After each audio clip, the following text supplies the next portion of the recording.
Será que existe coisa mais fofinha?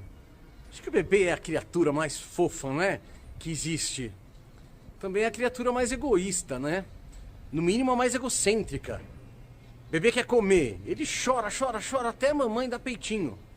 E o pior, ele chora como se não houvesse mais nada que importasse no mundo. Só a fome dele. Agora, essa é a natureza do bebê. Afinal de contas, basta o bebê ser bebê, a gente já fica encantado com ele. Ele não precisa contribuir socialmente, ele não precisa trabalhar, ele não precisa fazer nada. Ele já é tão fofinho, ele já é tão uma promessa de futuro, que mesmo ele não tendo lá muita consciência, nem percebendo direito que os outros existem, né? O bebê às vezes ele nem percebe que existe alguma coisa além do umbigo dele. A própria mãe, às vezes, ele entende que é parte dele. Mas quando ele é bebê, tá tudo bem. O problema é que algumas pessoas passam a vida assim. Algumas pessoas não amadurecem direito. A gente está em 11 de Kislev. Estamos chegando no meio desse mês, que é o mês da luz, que é o mês dos sonhos. Mas também é um mês em que a gente lê 3 parshiot que estão ligadas ao amadurecimento de Jacó. Justamente para que ele saia desse estado infantil e ele possa amadurecer.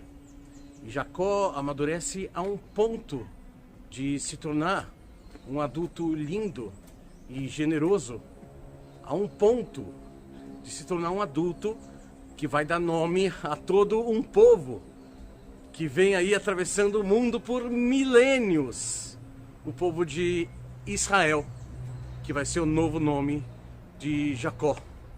A gente vê o nascimento de Jacó na porção de Toldot e a infância dele, uma infância em que ele parece ser um rapaz de tendas, mimado pela mamãe, manipulado pela mamãe, um rapaz com uma personalidade de um enganador. Ele termina essa paraxá fugindo de si mesmo. Isso é uma das grandes características da imaturidade. A gente não conseguir assumir, muito menos lidar com os nossos erros. O Jacó, já um pouquinho com mais experiência, ele vai para as terras de Labão, onde ele não tem os traços de caráter totalmente resolvidos. Aquele que era um enganador da infância, quando já um pouco mais jovem e um pouquinho mais maduro, talvez ele não vai ser tão enganador, mas ele vai ser enganado. E ele vai continuar sendo manipulado, não pela mamãe, mas pelo titio. E a gente vê ele amadurecendo, até que no final dessa paraxá de Vaishlach, ele faz o primeiro acordo claro dele, quando ele ergue um monumento, quando ele estabelece um limite. E essa é uma das grandes questões da maturidade, saber lidar com limites. Enquanto a gente não sabe lidar com limites, é como se a gente vivesse achando que a gente vai viver para sempre. Coisa que não aconteceu com nenhum humano até hoje. Depois da paraxá Vaishlach, quando o Jacó aprende a lidar com seus limites, finalmente ele está pronto para abraçar a sua sombra, abraçar seu irmão, assumir as questões da sua personalidade, onde ele precisa amadurecer, e aí sim ele consegue ter o seu encontro com Deus, porque ele consegue se encontrar com ele mesmo, com a verdade, com o outro, e aí ele consegue se encontrar com Deus.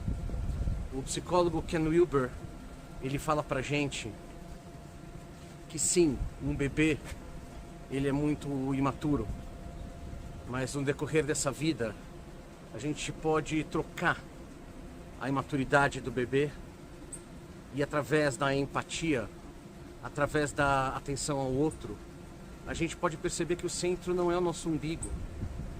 E a gente amadurece um pouco quando a gente começa também a prestar atenção na nossa família, quando a gente começa a prestar atenção na nossa esposa, no outro, na galera do time, na turma da classe, no pessoal do clube, na nossa cidade, quando a gente começa a cuidar do nosso país, quando a gente começa a cuidar de pessoas da nossa religião, quando a gente começa a cuidar de pessoas de outras religiões. Enfim, você já entendeu. O Ken Wilber fala que a gente eventualmente vai começar a se preocupar genuinamente com aquilo que acontece com pessoas de outro lugar no mundo, que a gente até lê uma notícia de jornal e se importa empaticamente, como se aquilo fosse com a gente. O Ken Wilber fala que quando a gente chega nesse grau de consciência, é porque a gente adquiriu uma consciência mundicêntrica. E segundo ele, quando a gente adquire uma mundicêntrica consciência, a gente pode até ser chamado de ser humano.